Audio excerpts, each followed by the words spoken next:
یا گاؤں تکیوں پہ رکھا ہے، یا ویسے بھی آپ قرآن مجید کو ٹچ کر سکتی ہیں، لیکن اس کو آداب میں شامل ہے کہ آپ نہ لگائیں، لیکن کس وجہ سے آپ لگانا چاہتی ہیں، پڑھنا چاہتی ہیں، ریفرنس دینا چاہتی ہیں. جیسے ہم لوگ ہیں، ہمیں دین کی ہر روز بات کرنی ہوتی ہے، یا اسکول اور کالج کے اسٹوڈنٹس ہوتے ہیں جن کو وہ کلاس اٹینڈ کرنی ہے، آپ ان کو منع نہیں کر سکتے. تو اس طرح کی سختی اسلام نے آپ پر نہیں لگائی.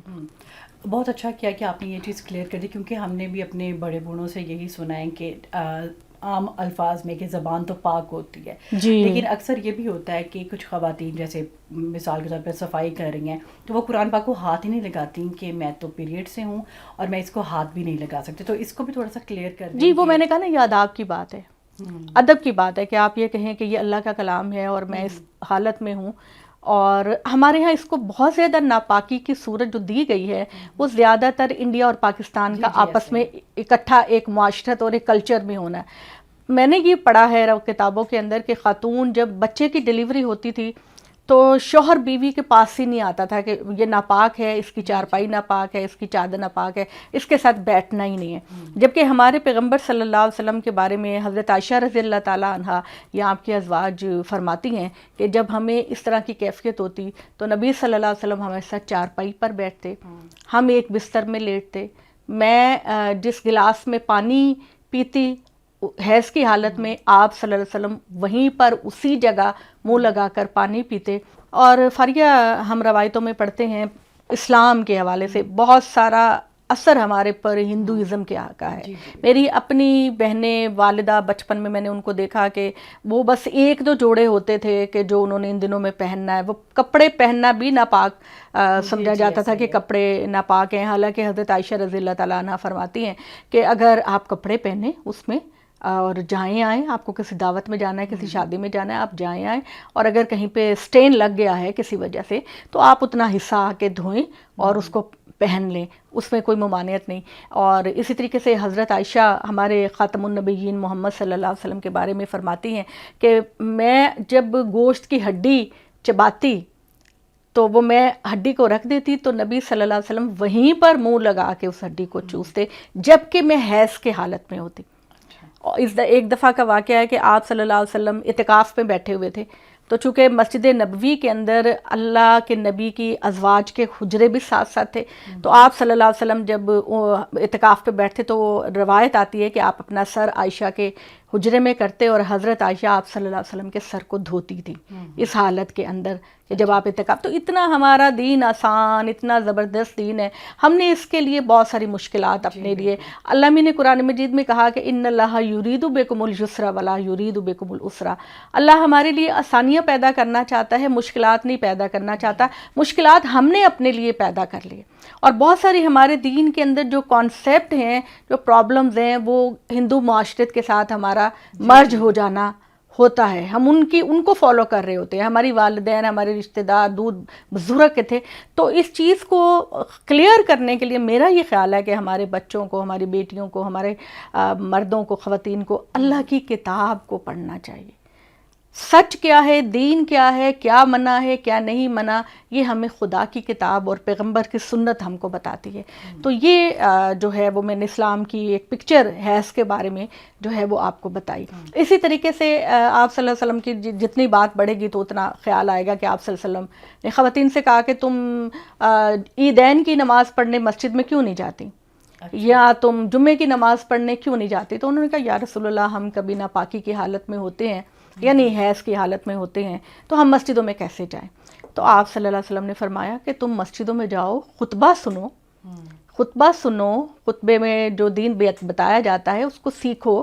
نماز نہیں پڑھنی، نماز تو نہ پڑھو، لیکن تمہیں سیکھنے کو تو بہت کچھ ملتا ہے. تو اسی طریقے سے اگر آپ کے گھر کے اندر درس قرآن ہو رہا ہے، یا جیسے آج کل دورہ قرآن شروع ہونے والا ہے، تو اس میں آپ سننے میں آپ کو کوئی ممانعت نہیں ہے. جتنا سنیں گی اتنا آپ پر کلیئر. لیکن کیا اس جگہ پر جا سکتے ہیں جیسے اس جگہ پہ بالکل میلاد ہو رہا ہے، سجدے کی جگہ جہاں سجدہ کرنا ہے وہاں آپ نہیں جا سکتے.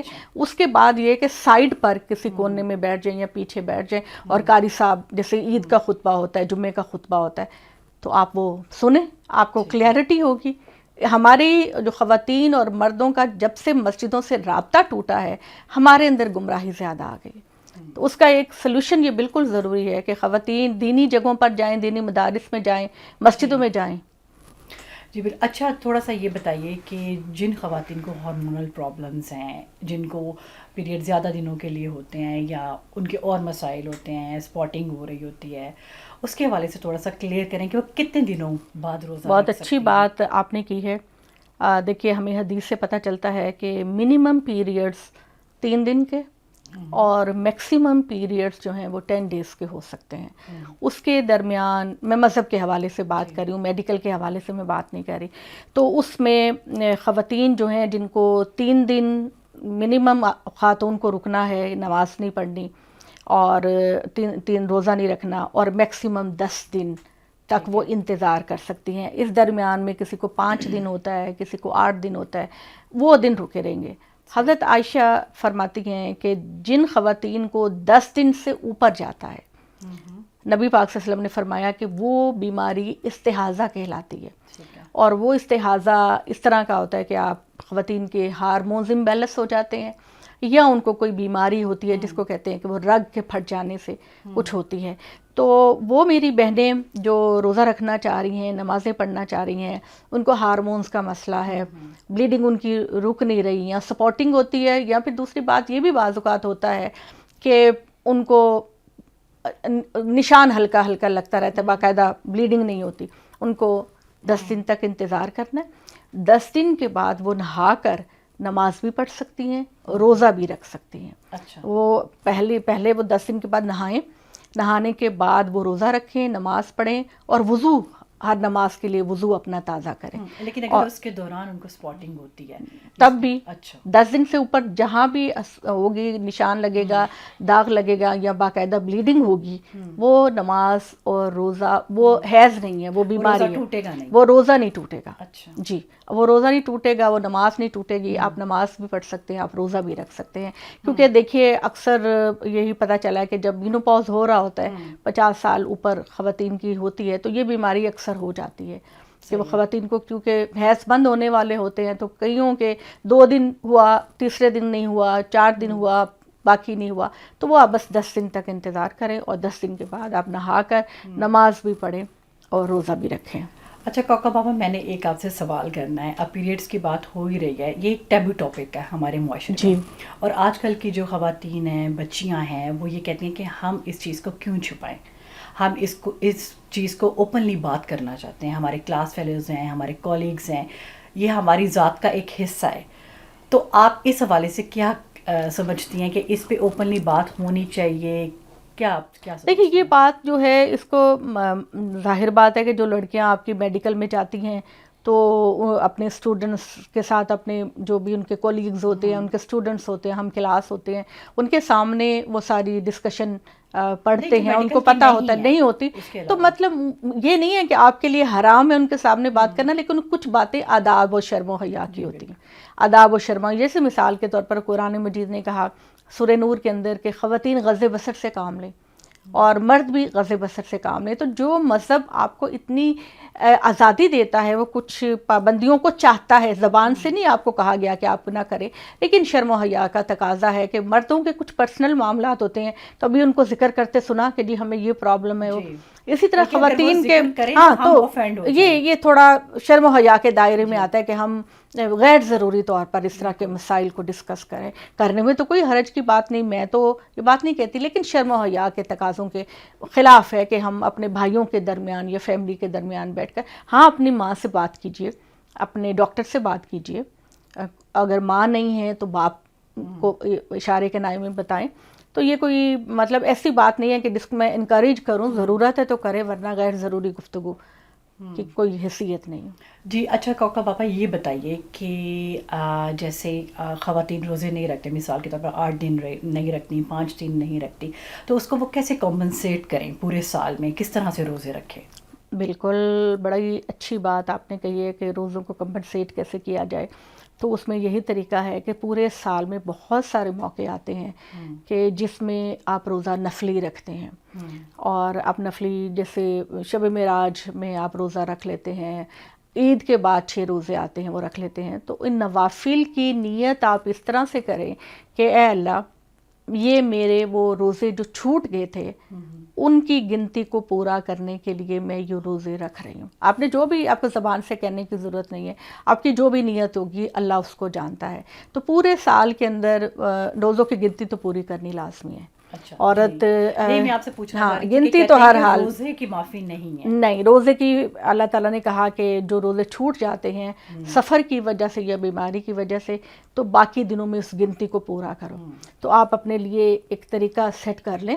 آپ نے جمعے کے جمعے رکھنا ہے، آپ نے اتوار کے اتوار رکھنا ہے، آپ نے کب رکھنا ہے. ایون آپ کوئی نفلی روزہ بھی رکھتے ہیں تو اس میں یہ نیت کر لیں کہ اللہ اس میں مجھے فرض نماز کمپنسیشن ہو جائے. تو وہ آپ میں نے یہ بھی سنا ہے کوکا بابا کہ کچھ لوگ کہتے ہیں کہ اگر آپ روزہ نہیں رکھ سکتے تو آپ کسی کو پیسے دے دیں اور آپ کا روزہ جو ہے وہ کنسیڈر ہو جائے گا. تو یہ اس بھی کانسیپٹ کو کلیئر کریں. جی، یہ بھی بڑا اچھا سوال ہے. اللہ تعالیٰ نے روزہ ٹوٹنے کی ٹریولنگ میں یا بیماری میں، تو یہ پہلی جو اجازت تھی وہ یہ تھی کہ اگر آپ کسی وجہ سے روزہ نہیں رکھ سکتے تو آپ کسی مسکین کو کھانا کھلا دیں. یہ پہلی آپشن تھی، کیونکہ عرب لوگ اس طرح سے روزے رکھنے کے باقاعدہ، ویسے تو ان کے ہاں بھی روزے تھے، عادی نہیں تھے، گرم علاقہ تھا. تو وہ اللہ تعالیٰ نے پہلے جو حکم نازل ہوا وہ یہی تھا کہ تم اگر روزہ نہیں رکھ سکتے تو کسی مسکین کو کھانا کھلا دو. لیکن اس کے ساتھ ہی پھر اللہ تعالیٰ نے کہا کہ اب یہ آپشن ختم کر دی گئی ہے. اب مسلمان جو ہیں ان کو گنتی کو پورا کرنا ہے. اب آپ کے لیے یہ آپشن نہیں رہی کہ آپ روزہ اگر نہیں رکھ سکتی تو آپ کسی مسکین کو کھلا دے. مطلب شوقیہ نہیں ہے کہ آپ نے روزہ بس بیمار نہیں، آپ نے نہیں رکھا تو آپ کسی کو پیسے دے دیں. مطلب اگر آپ دیں بڑی اچھی بات ہے، لیکن اس کو اپنے روزے کی کمپنسیشن نہ سمجھیں کہ میرے روزے کی کمپنسیشن ہے جب تک میں صحت مند نہ ہو جاؤں. ایک دیکھیں نا، ایک ڈاکٹر نے کہا کہ بھئی آپ شوگر کی پیشنٹ ہیں، آپ نے روزہ نہیں رکھنا، تو یو ہیو ٹو پریکٹس. آپ کے ڈاکٹر کی جو رائے ہے آپ نے اس پہ عمل کرنا ہے. ایک خاتون ہے، اس کو بلڈ پریشر بہت ہائی رہتا ہے، ڈاکٹر نے کہا تو یہ جب آپ کا ڈاکٹر درمیان میں آ جاتا ہے آپ کی صحت کے حوالے سے، تو پھر اللہ تعالیٰ آپ کو اجازت دیتے ہیں کہ آپ جب تک صحت مند نہیں ہوں گے، جب تک آپ کا ڈاکٹر آپ کو پرمیشن نہیں دے گا، آپ روزہ نہ رکھیں. جی کوکا بابا، بہت شکریہ آپ کا. ہم نے حیض کے حوالے سے بڑی ڈیٹیلڈ کنورسیشن کی، اور ہم اپنے ویور سے بھی یہ ریکویسٹ کرتے ہیں اگر آپ کا خواتین کے معاملات کے حوالے سے کوئی اور کوسچن ہو تو آپ ڈسکرپشن میں دیے گئے ای میل پر ہمیں ای میل کر سکتے ہیں، کامنٹ کر سکتے ہیں اور میسج دے سکتے ہیں. بہت شکریہ. اللہ حافظ.